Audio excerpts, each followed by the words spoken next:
n'hésitez pas non plus à liker la vidéo et d'activer la cloche de notification. Voilà, comme ça, c'est parti.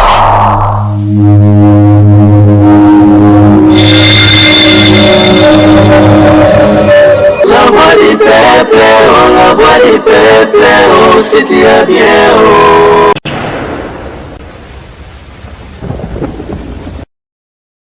Salut chers amis téléspectateurs, nous sommes encore une fois de plus très heureux de vous retrouver devant vos postes téléviseurs à travers le monde pour suivre votre émission Tribunal, la chaîne Abino, la voix du peuple, une des émissions où ils ont parmi les émissions préférées parce qu'on vient faire des analyses positives et objectives par rapport à la musique, et puis la réalité, où ils ont tourné tout autour, il y a actualité. Et dans cette émission, nous avons l'habitude de recevoir des chroniqueurs, des journalistes, et puis des artistes musiciens, et puis une façon pour la actualité. Aujourd'hui, nous avons ce réel plaisir de recevoir sur notre plateau Killer Kilesi. Bonjour. Bonjour Vincent Chiluiz, bonjour surtout ceux-là qui nous font confiance et qui ne cessent de s'abonner massivement, en tout cas à l'aide et à travers plutôt cette grande chaîne qui n'est autre que la voix du peuple, pas pour avoir l'information comme il se doit. C'est vrai que Marchevêque Mbedi aussi également. Et oui, c'est un grand plaisir pour moi de se retrouver sur un même plateau. Merci à Direct de ça. Merci à Paros et Sao, malgré que santé, salut moi. Mais c'est bon, on est là. Voilà. L'esclave du travail. Quoi. Voilà. Marchevêque Mbedi, bonjour. Ouais, bonjour, Vincent Chiluiz. Bonjour, au bord de ce moment partout dans le monde. En tout cas, et pourquoi pas. Merci à l'équipe de la voix du peuple. Voilà. Chers amis téléspectateurs, aujourd'hui, nous allons essayer un peu de parler de mon site officiel. Il y a Salo Autonomie à Calabercy. Où tu as publié date, il y a concert, il y a Fally Ipupa pour février 2020. Aujourd'hui, on va un peu en parler encore de cet événement. Probabilité, il y a qu'Ezala réalisé, Ezamou qui est tout belé, et puis qu'est-ce que l'artiste émissaire Fally Ipupa, il faut abandonner déjà pour ça là, déjà en ce moment, pour que le concert on aille connaître récite, et puis Ebetama, et puis Nangambo, il y a Nderonabiso, combattant, tout le monde mbilinga koti, entre bango, musuba lobi musique, et musuba loba musique, et kozongite, et au baro loba musique, et kozongi, et zaba o ba guitare sur le terrain, et là on avait suivi même vidéo, il y a Nderonabiso, il y a Angleterre, il y a lobby que Azasuna pouvoir ti. Je dis bien, à partir, il y a l'élo. Makambu nyoso oya kopekisa, ba musicien ba beta na poto et sili. Je dis bien et je répète, à partir, il y a l'élo. Musicien tout a commis libre. Ya ko kota na Londres awa, persala musala na e. Tonyokoli bandeko na biso trop. Trop c'est trop. Je demande à Kofi Olomide mon pa Mokonzi. Contacte-moi. Numéro nanga eza na Facebook nangai. Benga ngai. Na ko organiser batu bako yamba yo toko fanda toko sala ndenge nini yo beta na kati ya Londres awa. Je dis bien, mon pa Mokonzi Kofi Olomide. Contactenga na numéro nanga eza na Facebook. Benga ngai. Nako organiser ndenge ni toko yamba yo, ndenge ni toko batela yo, ndenge ni toko salape au beta awa na Londres. To nyokoli bandeko na biso ba musicien trop. To nyokoli bandeko na biso ba musicien trop. Trop c'est trop. To tika sikoyo bandeko na biso ba sala musala na bango. To nyokoli bango trop. Je dis bien, je suis le général Patson Kelly na London awa. Na lobi ke makambo ya kuboye la ba musicien ba tika wapo to ebi ke guerre et bandaki. Et dans cette émission nous allons essayer un peu d'analyser encore cet aspect de choses automoni milinga tango ekoti na ngamba ba combattant et to moni Fally Ipupa annoncer parce qu'avec Kofi Olomide c'est juste ko annoncer biso que concert ezongi na niveau ya espace Schengen, mais Fally Ipupa annonce déjà une date pour le février 2020. Killer Kilesi, avant de commencer avec cet aspect, tout le monde d'abord tout le bela dossier, il y a Banderonabiso Bautsukufa, l'Issusu, au niveau il y a Turquie, la maille. Qu'est-ce que vous pouvez dire par rapport à ça? Ça fait toujours mal hein, quand on perd un être humain, c'est-à-dire qui est aussi un être cher pour la famille, et puis il y a Bissopé, surtout Kubaza, Banderonabiso Congolais, mais bon. Je crois que tu as déjà tempé au sur la Makambo sur Bandeko Bakufara dans le Venezuela, je crois Venezuela, tout Panama et on avait essayé de parler là-dessus. Bon, clandestinité, mobimba nango boye ezelo au moins ezalaka penza kitoko mingi te. Ça kitoko mingi te, que ça soit du côté religieux, que ça soit du côté à vie normale. C'est vrai que barambo tondura on est ça là que bande ko baluka ba kende ko luka mieux ailleurs. Mais si tu l'as mal belé, c'est vrai que tu as nzala, c'est vrai que pas ces alliés, c'est vrai que tu as un belé, mais si tu as un bino, voisin, on a l'impression comme si caro est voisin, ils ont un placement à salité. Donc, on n'est pas dans bino place, c'est très sale, alors il faut que j'aille voir mieux chez les voisins pour qu'on ait un recours à caro. Mais si on a un caro voisin, on remarque que si il se passe ces alliés, moi, salité, c'est là. Donc ça dit salité zalaka vraiment partout. Aller chercher le bonheur ailleurs, et ça bien. Mais on est mieux chez soi. Et puis on est libre de faire ce qu'on est en train de penser. Topé na mongo tozorani bandelion et permettra biso pour que tout le cato qui est clandestinement parlant et qu'on permette que biso to ça elo msus si on a au kende frauduleusement pour comme on a poto au bois kangunda ou luka moiti mukande yaka pour yozala bien. Na offre de place mozali olukosa eloko mora bien pour permettre yo okozala bien et puis ozala la bonne relation nzambe. Qu'est-ce qui est plus pratique parce que aspect on a ozala relation mala nzambe il faut to négliger ngote. Mutu nyoso akendra qui voyage frauduleusement loko utiliser moyen à fraude donc au tricherie Dieu n'a jamais été pour ça. Alors moi j'ai toujours été contre ma voyage pourquoi parce que au secret d'abord problème avec Dieu. En dehors, il y a un secret pour amener Dieu. Yomoro, ozala instable. Pour il faut bander la lisusu ou il faut un risque le roi de Konabiso Mamadou Gassama. N'a qui n'a au grimper pour récupérer mon amour. Donc c'est dans ce sens-là, c'est pour dire que ça fait mal de perdre des vies humaines comme ça. Mais ce n'est pas aussi bien voyager. So, il possibilité que normalement on peut encore patienter peut-être pour que voilà nous présentons nos condoléances na ba famille nyonso ba oti bongo perdre bandeko na bango ça fait mal moi parmi bato ba kufeza na moto moko akufi aza grande sœur à moto na j'avais vu comment hier famille ezolela parce que ba perdre ndeko na bango quand dire par rapport à Marampezo les cas bazape bazo ça on a plaisir parce qu'ici il y avait tous les moyens qu'il faut na Botswana un Botswanais voyage dans 187 pays sans visa. C'est-à-dire on a vu 187 pays sans visa un Botswanais. C'est-à-dire qu'en Europe, en Amérique, en Canada, il n'a même pas besoin de visa, tout ça, donc il voyage comme il veut. Donc je pense que les Américains sont mboka. So il m'a beaucoup qui n'a bien en mboka ba et aussi là.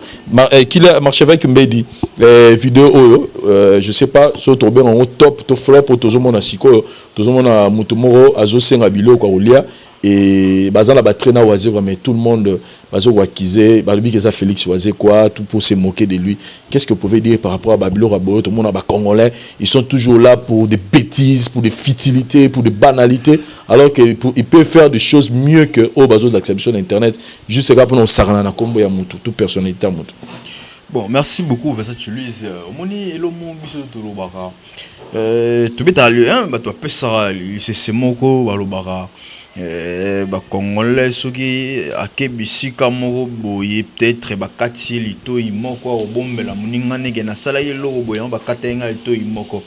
Peut-être ils allaient moi bongo comme ça soki a rotinda pe muninga peut-être na nzela wana peut-être pas kutana subir pe lo mo ya bongo to kama ngote par rapport ya tout est comment la réalité les gars qui pas Koffi Olomide na moi na Eddie Liston c'est-à-dire que congolais a l'aise ya osambwisa muninga ne pe congolais quand même au mona bien que nos conscience ne bi que non ils en ont mutu na te mais tu fais ça ka juste pour sambwisa yo siko pour peut-être ça l'aura bien ça l'aura esengo le mal les arrête pas congolais ngwana so landi pe bien to ça bloko wana ka c'est un congolais et c'est un congolais bon je sais pas le wana ça la moi pas si mingi biso na ba congolais na ba te so nzambe mdake la biso to za ba ange mdake la biso donc to lingara pas ya muninga o c'est pas au monara mutu so ko qui travaille pas étranger moko peut-être a préférer yaza leuse pas étranger wana peut-être qu'il pas congolais muninga na congolais moi congolais donc azo lingate que mutu moko a bénéficier bien mutu moko avancer na makambo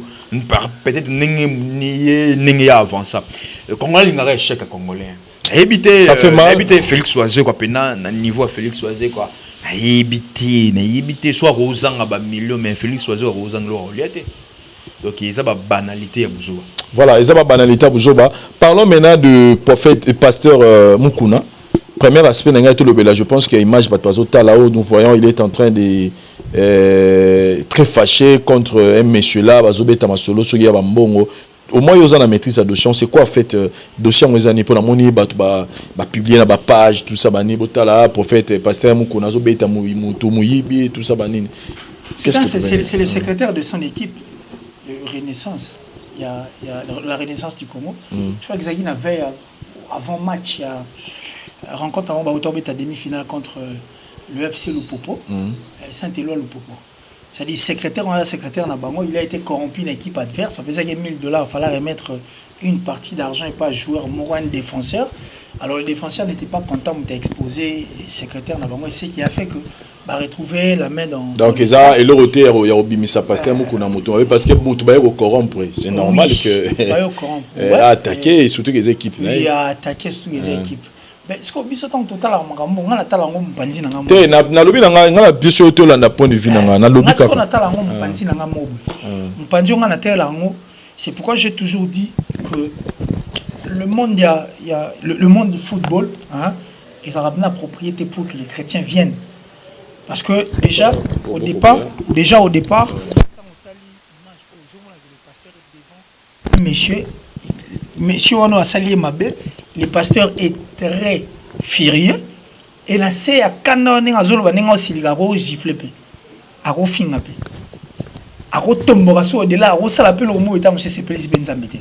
Pourquoi? Parce que le monde dont lui a embrassé, c'est un monde où réside beaucoup de magouilles et beaucoup de poèmes où ils en ont trait avec Satan le diable que la Bible n'aime pas.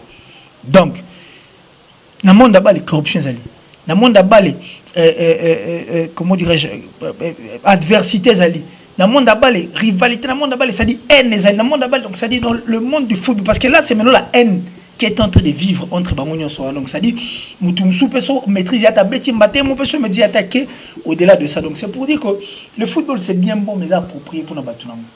Voilà. Les appropriés pour la Batunango, n'a pas marché avec Mbedi, Tozo ça va pour nous gagner temps. Là, l'ingénieur yo épinglé aspect automone pasteur Mukuna. Je sais que Tozo il a pris qu'il a rappelé son point de vue parce que c'est un point très délicat.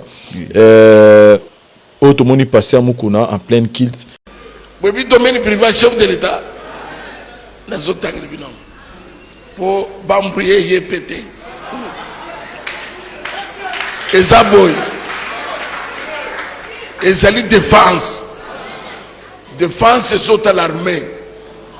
Nous tous sommes votés. Président de la République. Et ça, les affaires étrangères. Affaires étrangères que vous échappez dans le chef de l'État. Nous avons quoi sécurité. Ils ont finance. Mbongo. Ils ont affaires intérieures. Intérieures à sortir de la province. C'est-à-dire que le gouverneur, Baselina, sous tutelle, il y a ministre, il y a intérieur. Bako peut s'en n'importe qui. Oui, c'est un domaine privé. Il y a le président Félix. Il y a Azolbeke, Awa, Nazocha Songolo, Awa Nazocha Boy. Ce qui est Zoluka Makam, on a battu Zoluka Makam.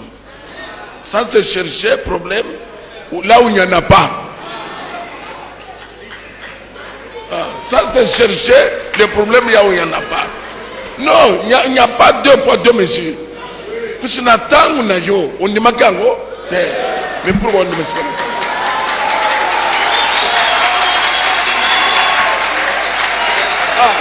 Que personne ne vous trompe. Peuple congolais, réveillez-vous. Au moins, n'avez pas une chose. Tout le monde était ma. Puisque si ça traîne, nous allons nous prendre en charge. Nous allons nous prendre en charge. Je vous dis la vérité.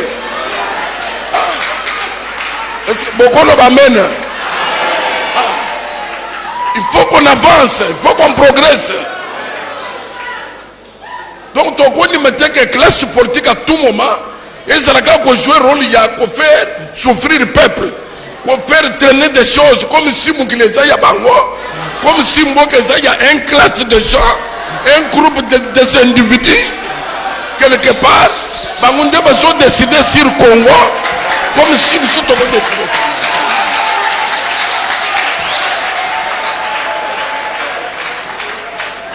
Non, mes frères.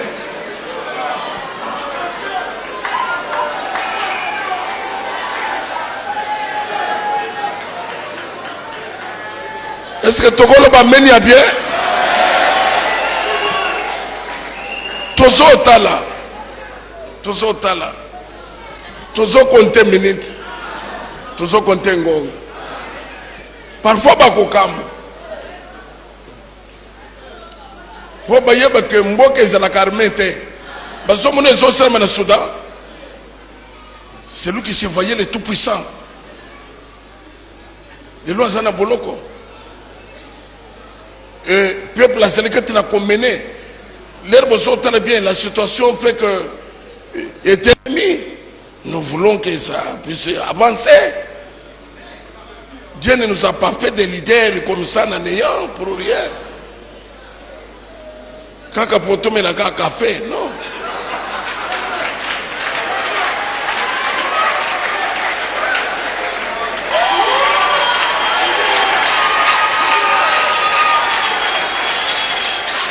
Azo faire réveiller conscience, il y a des Congolais, il y a des adeptes de l'église pour dire que Keba, Bakosa monté 5 postes ministériels et ça bon il y a président de la République parce que dans na tour il y a président ex-président Abisso Kabila et ça qui déjà bon alors Bakosa bisoté Bakosa adeptes na été que batiki la donc ba fond azo fond là batu misu azo faire azo rêver batu conscience banini ba jugement en plein kilt.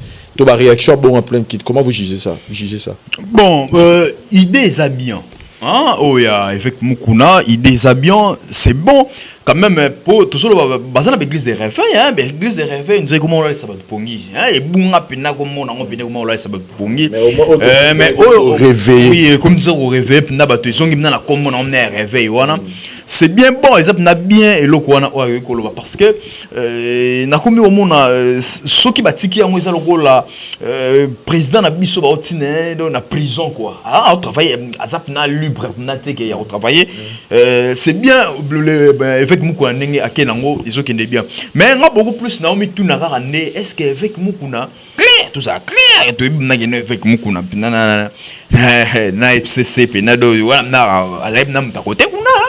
Tous amna clair avec Mukuna na mama Kabila bina to ba na no avec Mukuna bina na PPRD bina ba pasteur bina na oduba imagine ba na PPRD bina mama Kabila bina do avec Mukuna na kati pour tous ça clair mamba parti politique muto za na parti moko boya soutenir na parti moko ba bombela ngote tunandi na limite ke batebeli ba contredire ngaso ba tanga ba pasteur oyoyo obna bazaka na poids ya PPRD effet Mukuna akana kati mambo wana mais lelo oyo to yebite a même ngo bongo na anglais nini est-ce que PPRD benele mo koni na se etigi mo bongo yango akena ngo bongo ou bien peut-être bon le quoi peut-être ça na grâce wana ça na ngenga ça na chance wana ya osala toujours na ba parti présidentiel peut-être pe lingi la le président Félix Amo comprend que no thème avec personne linga bundela nga ya bene mo pandi wana soki osala ngo na esprit que non étant que patriote congolais ou monique no a rêvé conscience aba congolais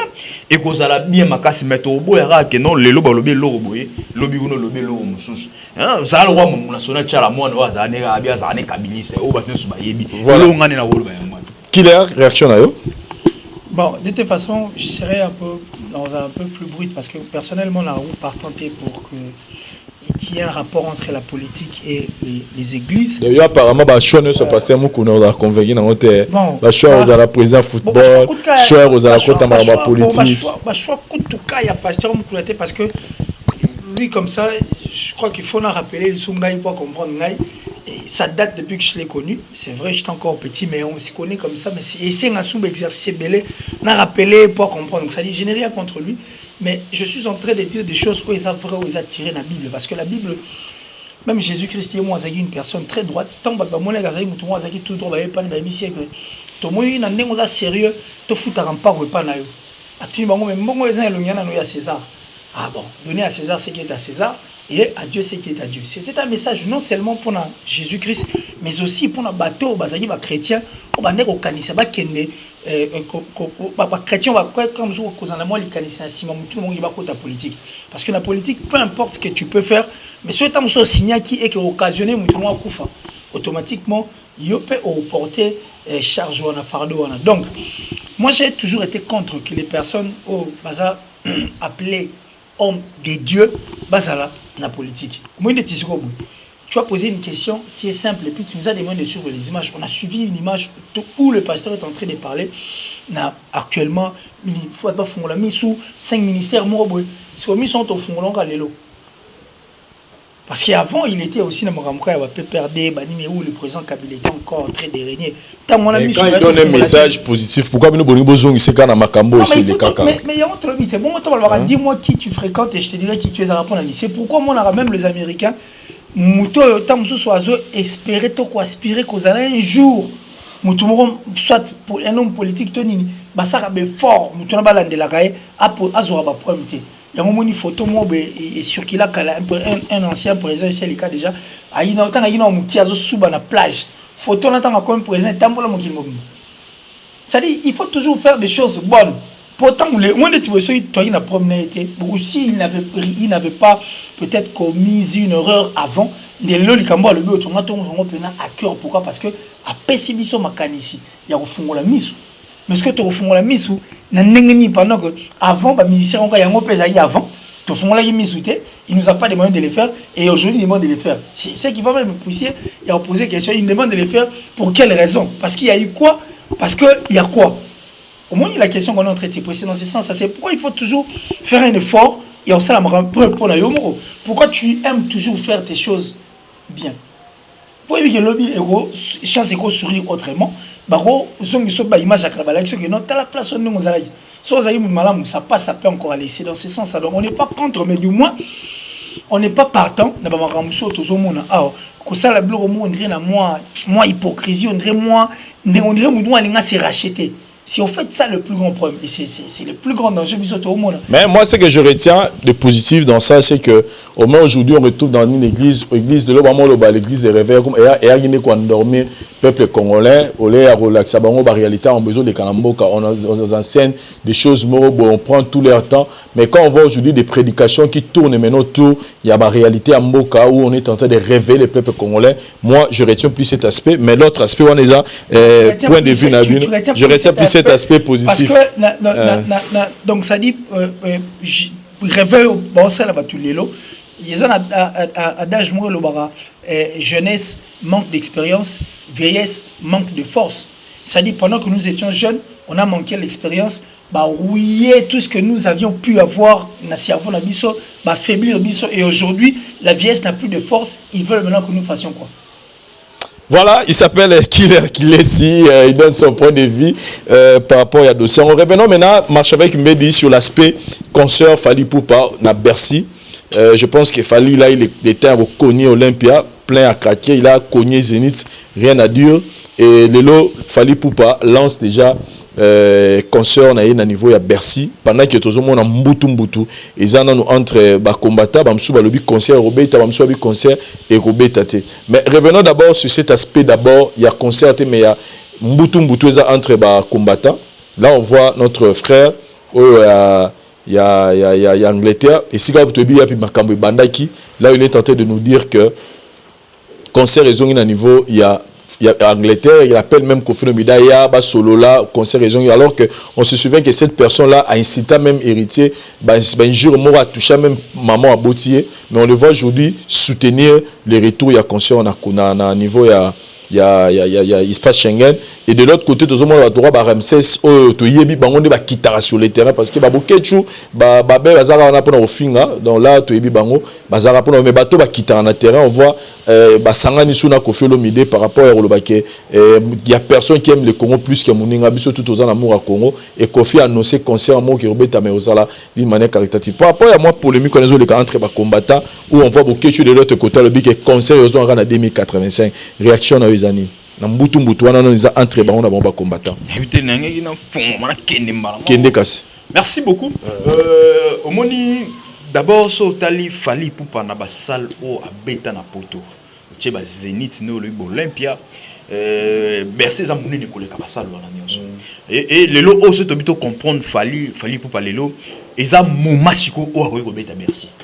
Donc ils ont tempéna yango yo parce que ça déjà approuvé déjà na public na yene ba répondre déjà massivement j'espère que ils ont moment ya malamu o yango fali pour pas à profiter à betana Bercy parce que tant ceux qui bandi ko leka bandi ko poussana moi succès peut dimna mais le on attend au fali za nango stade za nango lelo na yebi ke sera ba betana Bercy na et vous la réussite totale. Ce n'a pas été directement na ba combattant ou empêché ou ba subandima na hope c'est verset tu lis au moni dossier oyo ngala mono ko wa mutea mabe ya mutema mabe pena ba ndo na biso ba combattant oyo wana ba pekisa ba mission na biso ba beta ngana opesa mo exemple mo boiza na mo bandani mo bon ya lo la ndeko na ngai akiko luka makambu libanda aluki pina makambu libanda pina yemta tumoli pina mdala fautif. Et puis tant voyez à qui mi nanda ku bato ana place luki makambaye balanje tina kata nda ku ba menacer ba betaye et tant bandi ko menacer j'espère que famille mobimande to za wana to défendre malgré ça la ki mabe to défendre et papa tanga ko yana pourquoi so va punir biso poto bundaki mais oh ya ça qui erreur ba ko punir plus sévèrement que biso parlant na lobani ba problème on est sur ba combattant ba télémela biso o ba télémela ba musicien ba télémela ngo pour na politique. On se comprend. Donc, combattant tout le monde a place sur le roi et les parents. Et puis, les politiciens, les momoko, baza batu, oh, baki ko luka makambo, libanda. Et alors, les musiciens, baza famille. Oh, yo to bune, oh, to kota ki bitumba wana, oh, que papa se pelagité, oh, ba combattant ba se pelagité. Et alors, maintenant, tant où et ça li ke bongo, mais pour pas punir, ba kolo li kambu sévèrement. Bazo pini papa atiki akipe na ye mingi te kolo likambo aluri makambo azo pini biso to defandaki o biso to kota bitumba ya ndeko na biso et alors ba politicien to mona bango to mona ba okende poto ba osa toujours ba misa na bango to mona Moïse Katumbi o alie na Kabila amela na Kabila parce que ba combattre ba telemela Kabila ba boya ba pouvoir Kabila nyoso ya pona bango et A à Z ya Kabila eza mabe. Et alors tout le monde va combattre on a bazalaka na sima ya Moïse Katumbi. Oh Moïse Katumbi allié à Melana Kabila. Dans la porte tout le monde. Oui. Bazala sima na ye. Et alors voilà par exemple, Aimela Présani. Faire Aimela Présani. Bébé onanio gaz ma wete. Aimela Présani. Et alors ba musicien oyo ngalo ba derrière ba combattant et ba musicien mususu o ba koma lo ba combattant ça dit que o ba za ba produit fini pour mutu wa bokechu a ko bet na mi de so rabi yemta sala akuna ye ba permettre ye kasi producteur ni o ko mise mbongo na ye acha bokechu na Bercy N'habitez franchement, n'habitez. Et alors, etika, batika qui mutema mabe. Mais question na tout na yo avant na besoin killer par rapport à mbilinga coach entre on a bango. Tu penses que ko facilité fallait est-ce que probabilité qu'il fallait beta Bercy en 2020 ces ali. Bon, on a beta par rapport à mesure que non moi il beta. Bon, au moins déjà oui, nga sera beta te ni na rosala pour beta. Oui, stratégie sali. Au moins déjà tant ou déjà pour avant ils a qui au moment na bango so baki bloqué. Au so comportant bango so télé mais la bino ezali moi pas ici. Mais le tant ba misusu ba combattant ba ninga na so ba congolais, ba congolais. Bon, tant ou déjà et comme moi divisé comme dans moi deux camps. Au so comprendre, et logo c'est important on na ko le bezaka li solo. Barti c'est un piso au baza ba leader au bazo peser. On se comprendre. Ba leader on ba ça na moyen ba mission bango mso baza na moyen OK poto. Mais ba o peser wana. Ba o ranson, ba fali poupa, ba faire rigolo, ba kofi lobide tout consort. Ba tsana nous ba polémique na bango à côté. On se comprendre. Ba meke un peu ko sangana, moi quelques têtes et puis ba sangani na ba combattant oyo. Baza pour bango o baza d'accord que conseil zonga na poto ba meke mpe ko solo la na bande ko na biso oyo wana o ba combattant bazo boya ozomona ba ko trouver terrain d'attente moko boye entre bango et ko faciliter bango mais soki balobi omoni poto za mboka ya mibeko soki balobi ka ke non te lokola parti o balobi oui parti o balobi non ah to diemla ka to ke non ka bongo et aux en a moins désordre aux hommes et aux en a moins désordre bah tout sous ça koya à moins qu'à moins désordre à bangi à quotidien récite pene aux a totalement penati voilà c'est ça on a voilà sur cet aspect des choses ne n'ayez pas qu'il est parce que les lots bah combattants baza divisé en deux camps bah au bazo soutenir retour à musique bah msou bazara contre malgré que ce qui est positif c'est que ba o bazo soutenir musique à poto ezonga eza ba o ba kita sur le terrain ba o bazo boezara ba o ba mafinga comme ba bokechu na ba ben tout ça maintenant question na ngena tuna ceux qui ezara na anglana tu penses pas que vous en a moins des avantages à Fali dans le sens que concert cause en mais batu bako banga roya pour question na concert na bako bamanga mulangi bako betanga nzete bako salanga be pona bangambo ya bato bazo continuer toujours à soutenir que concert est arrêté. Tu penses que ça sera une meilleure façon pour na ba Fali ninga tche déjà date bongo ya ko kenanka bongo ba on est basé à diviser to kenanka bongo to et vous allez peine des avantages ceux qui et keka bongo na suka batu suba bongo na babangi na bango roya donc ça dit concert ça li plainte et ça li plainte tepo batu faut faire la capacité auto de cette mais batu ba bangi na bango roya po ba mona ke mbilinga mbilingizana entre ba combattants démarche ni fali pour pas ça bien au moins affaire à ba combattants c'est encore important et puis ils qui n'ont bien tant vous avez affaire à un monstre à tout mort si vous j'ai comme l'impression que le monstre toi n'a quoi faire à plusieurs têtes parce que présentement là on dit que ba toi qui t'es en terrain mais sous bazar d'accord. Bah, qui dans le terrain, tu es d'accord. J'ai aussi parlé avec un combattant, il m'avait même demandé de taire le nom, mais du moins on a quand même parlé avec lui, tout cela il a une explication. Moi, j'ai aussi compris quelque chose parce que Marchevêque a autant le vélo que pour tes amours comme Ibeko. Alors, Moutamakasi, généralement, à Bundarana était pas au béto. C'est-à-dire, c'est pas ça, Moutamakasi. Alors, surtout que pendant Ibeko, on a poto, soit à Taliban, bazana, ba droit na bango, alors ça sera encore un autre plus grand problème où on empêche à il y a beaucoup il y a tché des ordres de ce qui me béco et qui c'est bon non concert égaux à la tête donc c'est de là où vient le plus grand problème et aussi c'est monsieur tant que ici en Europe pour tout le monde il n'y a pas un plus grand combattant que tout le monde bango tout basé sur un même pied d'égalité et bango tout bas la lutte comme encore ça dit mutuloka pour Ketchura par exemple à roter les melapé et ndekona biso tout un combo Ramsès par exemple mutuloka la Ramsès à roter la peine de Gonabiso Babé Mazikou. C'est de là où vient le Masombo plutôt, qu'est-ce que je chante Masombo, voilà. C'est de là où vient le plus grand problème. Alors, initiative européenne au Koutana sur la place Moro, c'est aussi une bonne idée, mais tu vois, entre nous soit dit, on ne sait plus qui sont derrière le combattant en réalité. Parce que si c'est un musicien congolais qui vient parler avec un autre combattant qui est un Congolais pour la victoire de la musique congolaise, il y a encore un autre combattant qui vient qui dit non parce qu'il y a Robert Tatepo, on n'arrive plus à comprendre. Ou soit il y a des artistes et musiciens derrière ces combattants, Moutazan va combattre naé, soit il y a seulement combattant et combattant qu'on a monique bon le royaume t'a solé victoire et la panenga na olingate pour ngaza moutentel on a pas roya peki si mais pour que ça les mater c'est ce qu'on n'arrive pas à comprendre. Alors c'est vrai que combat na bango lutte na bango ça juste, il faut tout respecter un mot pour baza comme va droit na bango disant que baza fatigué comme nabi que comment ça juste il faut en tout cas tout respecter moi parce que ça dit nga démarche nini oyo monique pendant que bilicheuse entre les combattants parce que biso pour ça chose que fallait faire bêta concert wana et je pense que ce fallait azui courage wana au chat date c'est par rapport il y a ma stratégie à mettre au point puis il y a réalité net au monde côté maintenant s'il faut ajouter une idée à Fali pour pas qu'est-ce que vous va ajouter comme idée na Fali pour que concert voilà et se réaliser par rapport à Mbilinga Mbengweza dans le combattant. Bon, déjà connaissant Fali, c'est un bâton à se leur dire moi le bras. Donc le fait de déjà fixer date, ça prouve combien le concert est là. Et puis il sait que Amichel va conditionner pour qu'il concert ça. Mais notre plus grand problème c'est que le concert quand attendait à Fali fait ça là ici. Que la musique revienne en tout cas. Oui, mais il fallait justement, il fallait avoir peut-être de par son management, de toute façon qu'on va concert à Fali, bateau va réaliser un mindeli.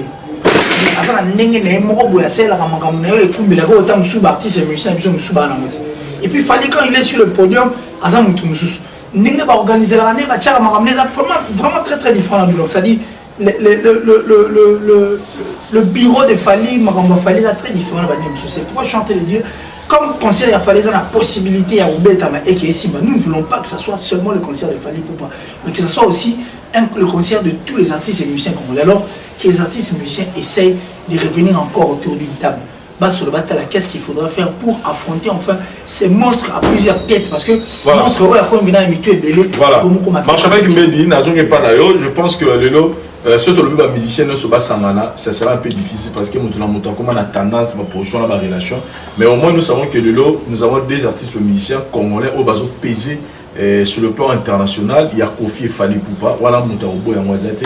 Et comme les deux, on a Baza à très bon terme, mais Baza sous papa na moi. Vous ne pensez pas que Baromi Balé, Baro Lugapé, Neni Baro Sala, dans le silence, pas le roi Koutana va combattant. Question normalement du monsieur moi. Ouais, merci beaucoup. Moni Fali na Kofi Olomide et vous allez avoir le quartier. Et donc c'est marrant à tout le monde banda. Oui. Ce que tu as musicien parce que on commence à ce que musicien va s'en mais puis on se dit que Kofi tous à la claire, aux Aténa, Kofi JB Simbate. Oui. Vous comprenez? Puis on se dit marrant Kendara.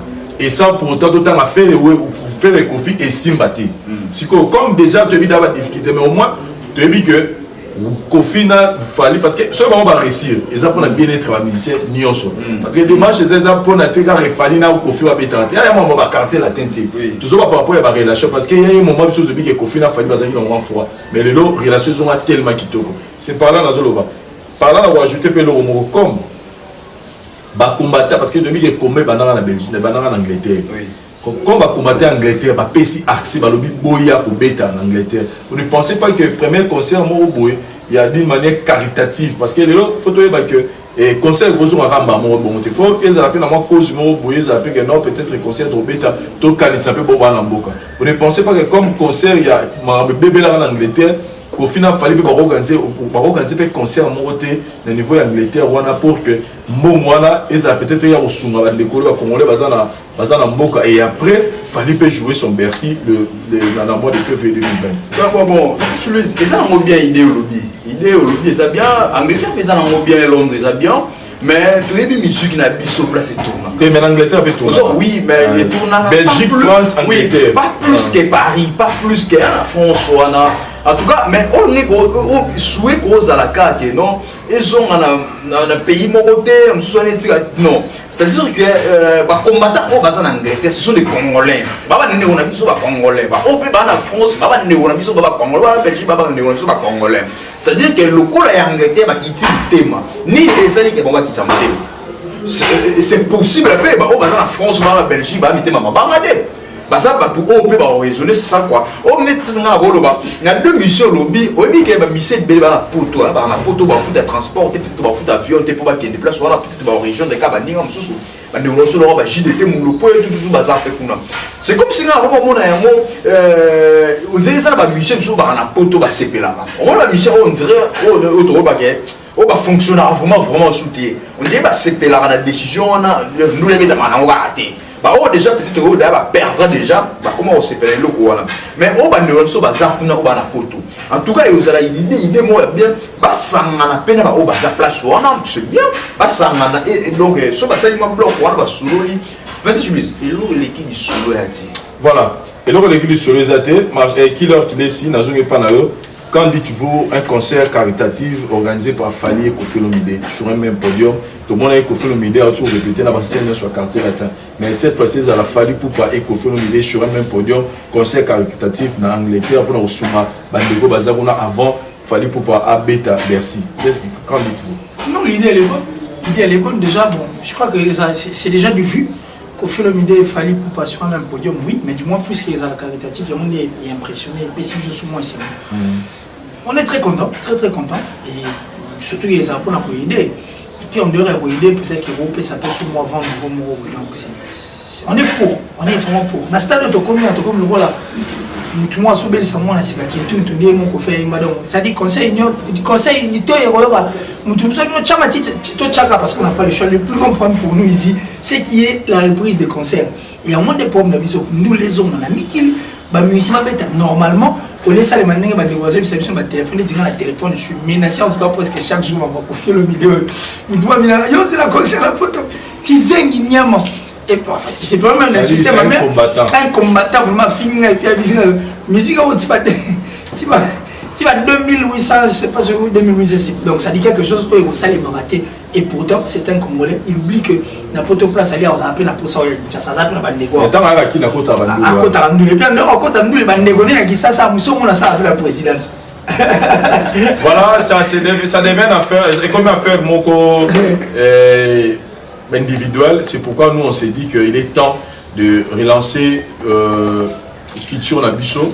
C'est vrai, nous tout le monde a le bio, yozo lo baba qui tire les coups, bon bandego bazo kufa kuna papa, bon on a kufa kuna musicien tabomi. Qu'est-ce que musique a à voir là, on n'est pas dans la joie, mais on se pose la question, qu'est-ce que l'artiste musicien a à voir avec cette histoire? Parce que tout même pas ce que nous avons, même pas personne, alors laissez le musicien tranquille de faire leur travail, pendant que les politiciens aussi sont en train de faire leur travail, pendant que vous êtes en train de faire votre travail au Luka combat pour que on n'est pas contre vous, mais laissez les artistes musiciens tranquilles. Nous confirmons le concert de Fally Ipupa au Bercy en février 2020. Et puis nous attendons même un concert Koffi Olomide Fally Ipupa na niveau il y a Angleterre on a place au Marabout Bandela qui Bandela on a concert caritatif et ça là bien makasi. Merci na bino bandeko to demander la bino émission oyo et puis Nathan autosu pour tout ça là moi pour biso parce que le caméraman a cette émission signale qu'il faut tout quatre émission mais juste une minute ça va tout quatre. Oui, merci, je suis très content en tout cas, très content. Merci beaucoup Vincent Julis, merci à Daryl Duantessa, merci aussi à Paolo Bissara, dans les couteaux à la émission en tout cas. Je vous aime et bon, bonne guérison à maman. Bateau bon ça l'amour peut-être par texto. Mais ça me ferait un grand plaisir parce que c'est pas encore établi. Et du moins on est là. Voilà, ça dit bateau balingarayo, je pense qu'il va avoir un numéro va vous contacter parce que vous ça l'amour parce que au ça. Merci beaucoup Vincent Julis, ngelo mona roba kisa. La ligne le 28 février 2020, il y a un concert Bercy à Fally Ipupa et ça pour le concert au Garo Babetaki. Qui est non sécurité, et ça a beau monter parce que le concert ils ont eu 5 mois, ils ont CP là, ils ont stress dans le concert, ils ont CP donc tout l'inga est passé bon, ça dit que la mission de biso, pas mon intérêt que pour la mission de biso de bi comment fonctionne dans le channel l'inga méga, dans ma salle l'inga méga, assimile dans le biso pe on va comment finir na soma, donc de bi ninga comment fonctionne dans la mission, pour me payer au sangana, ce que solo li aux ala bien peut-être Fally Ipupa te payer pe tout temps au banda. Comment ça peut-être ba solo li on ma solo on est lelo. Nous tous pas remettre un concert en décembre. On a fait un concert en décembre. Il fallait aussi oui, il fallait finir en février. On a remettre un concert en décembre, en novembre. Il y a 2019 ils attaquent que non. On a peut-être appelé les premiers thés. Même si on a un concert, même si il y a annoncé mais le premier pays Robeta nous le monde a Bataclan, place Moro Songolo, Robeta c'est-à-dire on a aussi un Congolais à la nuit. Parce que musicien parce que to mega peut expliquer bande on a biso ba commenter que non ba cible na bango makasi ça ba politicien ou bango télémer à cause bango télémer beaucoup plus c'est ça ba politicien c'est ça donc ba politicien ba ça na bango toujours normal ba kina poto et puis verset tu nous on a ça yo et belé ya ba na poto ou ba commencer politique so taliban on a gouvernement ou beso taliban on a nous ça ba ça et ba na FCC. Voilà, ça fait mal, ça fait tellement mal. Donc moi je pense que c'est des moments, il y a pour libéraliser le secteur et la musique, donc tout ce qui est musicien, parce qu'aujourd'hui, au niveau États-Unis, il concert, il fallait un concert, au Canada, un concert, mais cela n'empêche pas aux combattants aux États-Unis, au Canada, de continuer à combattre de la même manière, aux États-Unis, les Congolais, en France, en Belgique, il fallait un concert. De la même manière, au niveau de la Belgique, en France, et cela ne va pas les empêcher pour que tu continuer à faire. En même temps, la musique est donc ça va bien. Merci Daryl Duantessa. Oui, vite fait. Des personnes quand on voit des personnes le lot, pourquoi pas n'a pensé na bon séjour na kata Kinshasa na Juppé bâti qui le dieu de Lion. Et sur des Juppé bâti qui le dieu de Lion, Marina tout le monde a été toujours moi année. Kalamingi wa Juppé bâti qui le dieu de Lion, na sur moté pourquoi pas n'a pensé na le téné noble, il mourra noble, la personne c'est Gauthier Bélé, la noblesse dans le sang. Prêtre au Savanate dans Londres. Merci. Qui le... Non, désolé, pas moi tout. Beauté, et puis merci Daryl Duantessa, ça n'a pas osé ça pour le côté technique, tout le monde a dit prochainement. Bye. Voilà, chers amis téléspectateurs, nous sommes sur la Mingi. Je suis là, Winner Star Tango, nous sommes à Dubaï. Et ça rappelle-moi bien, nous sommes sur la Binongo, nous sommes à Madine Kinshasa. les rappelle bien pour mon rappel que Vincent Betama solo il y a Winner Star Cargo, agence Moya à Dubaï, Cargo, ils assurent bien, ils rappellent bien, ils sont mon péto Yara. Pour nous vérifier est-ce que Maraboto sera venu après. Donc voilà, tout ça en Dubaï. Tu es na Winner Star Cargo awa donc aujourd'hui on a awa.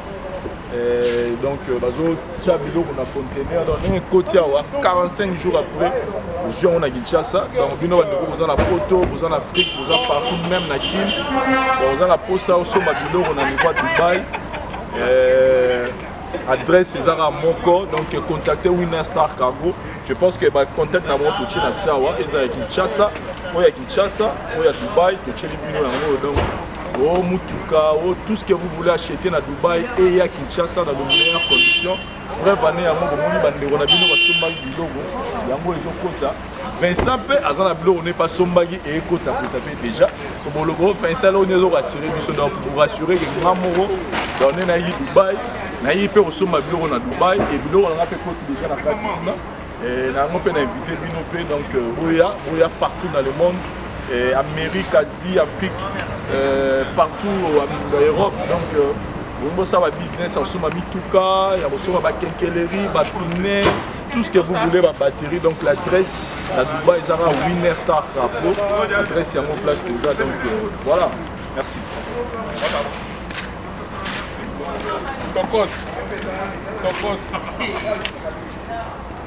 C'est bon. Hein?